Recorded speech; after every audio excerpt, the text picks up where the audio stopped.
दोस्तों स्वागत है आप सभी का हमारे चैनल पर। मैं हूं सविता। दोस्तों आज की ये क्लास होगी बीएड फर्स्ट ईयर की, जिसमें हम करेंगे बीएड फर्स्ट ईयर के paper third educational technology and ICT का एक टॉपिक। इसके पहले की क्लास में हमने किया है शिक्षण के बारे में जाना है, यानी कि टीचिंग क्या होता है। तो अगर आपने उस क्लास को नहीं देखा है, वहाँ से आपको शिक्षण का अर्थ क्लियर हो जाएगा अगर आप उस क्लास को देखते हैं। तो दोस्तों उस क्लास को ज़रूर जाकर देखिएगा।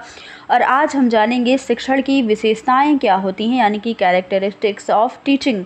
तो दोस्तों देखिएगा, शिक्षण की विशेषताएं जानने से पहले हम जानते हैं कि शिक्षण क्या है। थोड़ा सा रिवीजन कर लेते हैं इसके पहले।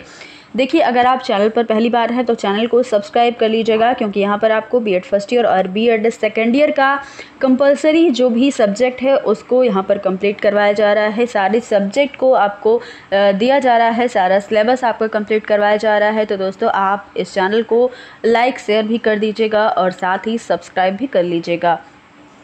देखेंगे शिक्षण क्या है। तो दोस्तों शिक्षण वह साधन है जिसके माध्यम से किसी भी बालक या विद्यार्थी का विकास इस तरीके से किया जाता है कि वह बालक अपनी परिस्थितियों से लड़ना सीख जाए, उसके अंदर किसी भी समस्याओं से लड़ने की क्षमता आ जाए, वह बालक वातावरण में समायोजन कर ले।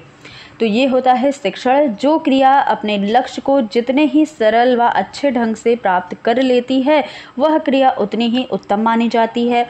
तो शिक्षण भी क्या है, एक साधन अथवा क्रिया है, इसलिए भी इसकी भी अच्छाई और बुराई अपने लक्ष्य की प्राप्ति और अप्राप्ति में शामिल होती है। अतः अब यह प्रश्न बनता है कि कौन कौन सी विशेषताएं हैं जिनके आधार पर हम शिक्षण को उत्तम कहते हैं। तो देखिएगा, हमारी पहली विशेषता क्या है, शिक्षण सुनियोजित होना चाहिए, यानी कि पहले से वेल प्लान्ड होना चाहिए। शिक्षण जो टीचर होता है वह पहले से टीचिंग करते टाइम उसके पहले क्या करता है, वो पहले से क्या करता है, प्लानिंग कर लेता है। तो ये क्या है, शिक्षण सुनियोजित होना चाहिए, उसका नियोजन कर लेना चाहिए पहले से। तो दोस्तों किसी भी व्यवस्था का अच्छा या बुरा होना उसकी योजना या प्लानिंग पर ही निर्भर करता है। आप कह सकते हैं कि किसी भी कार्य की जैसी प्लानिंग होगी वह कार्य भी उतना ही उत्तम माना जाएगा। अगर कार्य ही योजना ही अच्छी नहीं होगी तब वो कार्य भी अच्छा नहीं होगा। तो उसी प्रकार से जो शिक्षण है इसकी सफलता और असफलता भी उसकी प्लानिंग पर ही निर्भर करता है। जिन शिक्षकों की योजना शिक्षण से पहले तैयार हो जाती है वह शिक्षण भी सफल होता है। लेकिन योजना में एक बात है कि लचीलापन होना बहुत ही ज़्यादा ज़रूरी है, कि जब कोई भी परिस्थिति आए तो टीचर उसे अपने हिसाब से उसमें परिवर्तन कर सके, यह है लचीलापन।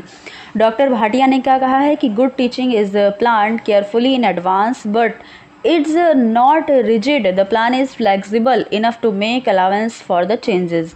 यानी कि जो टीचिंग है इनका भी मानना है कि टीचिंग लचीलापन होनी चाहिए, फ्लेक्सिबल होना चाहिए, जिसे कभी भी हम परिवर्तन कर सकें इसमें।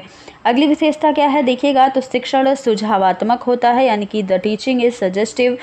अच्छा शिक्षण सुझावात्मक होता है, ना कि आदेश वाला होता है। एक टीचर को चाहिए कि वह अपने बच्चों को, अपने विद्यार्थियों को सुझाव दे, ना कि उन पर आदेशों को थोपे। अच्छा शिक्षण वह है जिसमें कलम स्वयं पर किसी का तनिक भी दबाव महसूस ना करे। अतः शिक्षक ऐसा हो जिसे जो सुझावात्मक तरीके का प्रयोग करना चाहिए। डॉक्टर भाटिया ने कहा है कि a good teacher suggest rather than dictates. तो ये इनका कहना है, ये आपको ध्यान रखना है। तो शिक्षण क्या होता है, सुझावात्मक होना चाहिए, ये भी इसकी एक विशेषता है। अगली विशेषता है कि शिक्षण दया एवं सहानुभूतिपूर्ण होना चाहिए। तो दोस्तों सफल शिक्षक के लिए यह सबसे ज़्यादा आवश्यक है कि वह दया एवं सहानुभूतिपूर्ण व्यवहार छात्रों के साथ करे, क्योंकि छात्र की जो भी मूल समस्याएं हैं उनकी जानकारी प्राप्त हो सकेंगी तथा अध्यापकों के द्वारा इन समस्याओं को जानने के बाद उनका समाधान किया जा सकेगा। तथा छात्रों को उत्तम ज्ञान तो प्राप्त होता ही है, लेकिन इसके अतिरिक्त उन्हें कोई ग्रंथि पैदा भी नहीं होती। तो इसलिए शिक्षक को क्या होना चाहिए, ऐसे शिक्षण का प्लान करना है जिसमें दया और सहानुभूति का भी उसमें विकास हो। तो ये एक विशेषता है। अगली विशेषता क्या है कि अच्छा शिक्षण प्रेरणादायक होना चाहिए। अच्छा शिक्षण वह कहलाता है जिसमें शिक्षक के द्वारा ऐसा वातावरण तैयार किया जाता है जिसमें बालक स्वयं क्रिया करने को तत्पर होता है, उससे कुछ सीखता है। शिक्षक को चाहिए कि वह बालक को अधिक से अधिक प्रेरित कर सके, मोटिवेट कर सके, क्योंकि बालक को सीखने की जितनी रुचि होती है बालक उतना ही अधिक सीखने का प्रयास करता है। तो टीचर को क्या चाहिए कि वह अपने बच्चों को मोटिवेट करता रहे हर समय। अगली विशेषता देखते हैं क्या है। अच्छे शिक्षण में व्यक्तिगत भिन्नताओं को ध्यान में रखा जाता है। सभी बच्चों को एक ही डंडे से नहीं हाँकना चाहिए। टीचर को ये चाहिए कि जैसा बच्चा है हमारा, बच्चे के हिसाब से टीचिंग अपनी प्लान करनी है। ये देखना चाहिए कि किस बालक को किस प्रकार की आवश्यकता है। तो देखते हैं, मनोवैज्ञानिकों ने यह स्पष्ट किया है कि कोई भी दो व्यक्ति एक जैसे नहीं होते, एक जैसी आदत नहीं होती किसी की भी, चाहे वो जुड़वा बच्चे क्यों ना हो, उनकी रुचियां, उनकी आदतें हमेशा अलग पाई गई हैं। सभी में कह सकते हैं व्यक्तिगत विभिन्नता होती है। इसलिए एक अच्छे अध्यापक को अच्छे शिक्षण में उनकी व्यक्तिगत समस्याओं को ध्यान में रखकर अपना शिक्षण कार्य करना चाहिए। इसकी अनुपस्थिति में सभी छात्र ज्ञानार्जन में सक्षम नहीं होंगे। अगर टीचर व्यक्तिगत भिन्नता का ख्याल नहीं रखेगा तब क्या है, बच्चे ज्ञानार्जन में सक्षम नहीं होंगे। अगली विशेषता है शिक्षण प्रजातंत्रीय होना चाहिए, एक तंत्रीय नहीं होना चाहिए। यानी कि ये जो शिक्षण है ये डेमोक्रेटिक बनाना है। अच्छा शिक्षण वही है जो बालकों में प्रजातंत्रात्मक मनोवृत्ति को उत्पन्न कर सके और वह अपने प्रतिदिन के व्यवहार एवं आचरण में प्रजातंत्रीय भावना द्वारा प्रेरणा ग्रहण करे तथा उसमें प्रजातंत्रीय विचारों को जीवन में उतारने की भावना का विकास करे। कक्षा में प्रत्येक विद्यार्थी को शिक्षण प्रक्रिया में समान अधिकार प्रदान किए जाने चाहिए। तो ये क्या है, शिक्षण प्रजातंत्रीय भी होना चाहिए, ये भी आपको याद रखना है। अगली विशेषता है शिक्षण प्रगतिशील होना चाहिए, जो कि निरंतर चलते रहेगी। बालक की सच्ची शिक्षा उसके निजी अनुभव पर ही आधारित होती है और शिक्षण बालक के पूर्व अनुभव को ध्यान में रखते हुए नवीन ज्ञान प्रस्तुत करता है। अतः बालक की शिक्षा उनके निजी अनुभवों पर आधारित होने चाहिए। जो बालक अपने घर में भी जिसका प्रयोग कर सकें, जिन चीज़ों का प्रयोग वह अपने अभिभावक से भी पूछ सकें, बातचीत कर सकें जिन शिक्षा पर, तो ऐसी शिक्षण करनी है टीचरों को जिससे विद्यार्थी जो हैं वह अपनी निजी जीवन से जोड़ सकें और अपने अभिभावक के साथ भी साझा कर सकें या उनसे भी कुछ जानकारी ले सकें।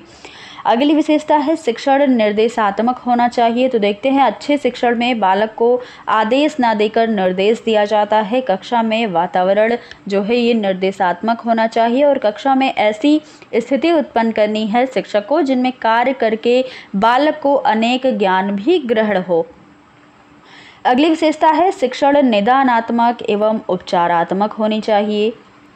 वस्तुनिष्ठ परीक्षाओं के माध्यम से बालक की योग्यता, क्षमता और संवेगात्मक विशेषताओं का पता सफलतापूर्वक लगाया जा सकता है। इन साधनों के द्वारा हम शिक्षण को निदानात्मक बना सकते हैं। साथ ही व्यक्तिगत विभिन्नता यानी कि इंडिविजुअल डिफरेंस और शिक्षण की नवीन पद्धतियों तथा पिछड़ेपन के कारणों का ज्ञान प्राप्त करके हम शिक्षण को उपचारात्मक भी बना सकते हैं। अगला पॉइंट क्या है, अच्छे शिक्षण में सहयोग की भावना होती है। अच्छे शिक्षण के छात्रों के लिए पूर्व अनुभव का ध्यान में रखना चाहिए। अच्छा शिक्षण प्रगतिशील होता है और अच्छे शिक्षण में बालकों की कठिनाइयों का निदान किया जाता है। अच्छा शिक्षण बालकों में आत्मविश्वास पैदा करता है और बालक व मस्तिष्क को स्वतंत्रता प्रदान करता है। वह बालकों के ज्ञान का उचित मूल्यांकन भी करता है। तो ये सारी विशेषताएं हैं, आपको इतनी सारी विशेषताएं आपको बता दी गई हैं शिक्षण के बारे में कि अब आपको ये भूलना काफ़ी नामुमकिन होगा। अब आप इसकी नोट्स भी बना सकते हैं, चाहे तो शॉर्ट नोट बना लीजिएगा या फिर आप इसे अच्छे से पढ़ लीजिएगा। आपको बस ध्यान में रहना चाहिए, आपके एग्ज़ाम में ये चीज़ें भूलनी नहीं चाहिए। आगे हम जानेंगे शिक्षण विज्ञान के रूप में किस प्रकार कार्य करता है। तो दोस्तों, आज के युग में शिक्षण को विज्ञान के रूप में पहचाना जाता है। शिक्षण को कला की संज्ञा भी दी जाती है। विज्ञान इसलिए कहा जाता है कि शिक्षण को सभी क्रियाएं जो है वे निरीक्षण तथा विश्लेषण यानी कि सुपरविज़न तथा एनालिसिस किया जा सकता है।